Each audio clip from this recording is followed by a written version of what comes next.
সমুদ্রের এক সরু চিলতে পথ, অথচ যার ওপর নির্ভর করে পুরো বিশ্বের অর্থনীতি। বিশ্বের মোট তেলের 1/5 পার হয় এই হরমুজ প্রণালী দিয়ে। তেহরান থেকে 1 সেকেন্ডের ঘোষণা পুরো বিশ্বকে অন্ধকারে ডুবিয়ে দিতে পারে। কিন্তু ইরান এবার এক নতুন চাল চালল। তারা এই বিশ্বখ্যাত জলপথের দ্বার বিশেষ কিছু দেশের জন্য অবারিত করে দিয়েছে, আর অন্যদের জন্য তৈরি করেছে এক অভেদ্য দেওয়াল। আজ আমরা উন্মোচন করব হরমুজ প্রণালীর সেই নতুন মানচিত্র।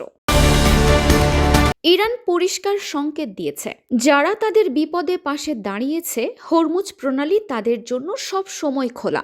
বিশেষ করে চীন এবং রাশিয়ার জন্য এই পথ এখন গ্রিন জোন। তেহরানের বার্তা খুব স্পষ্ট, আমাদের বন্ধুদের জন্য এই পথ নিরাপদ, কিন্তু আমাদের শত্রুদের জন্য এটি হবে সলিল সমাধি। এছাড়া ভারত, ব্রাজিল সহ ব্রিক্স জোটের সদস্যদের জন্য এই পথ সহজতর করছে ইরান। সৌদি আরবের সাথে সম্পর্ক উন্নয়নের পর আঞ্চলিক দেশগুলোকেও বিশেষ সুবিধা দেওয়া হচ্ছে। তবে শর্ত একটাই, আমেরিকার সামরিক বলয় থেকে বেরিয়ে আসা।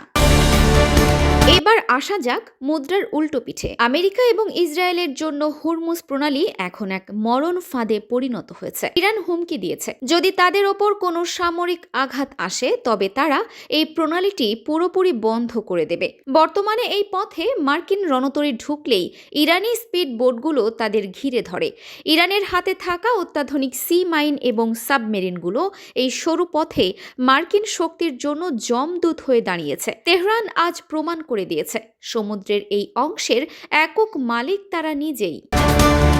হরমুজ প্রণালী কেবল একটি জলপথ নয়, এটি এখন বৈশ্বিক ক্ষমতার ভারসাম্য রক্ষার তুলাদণ্ড।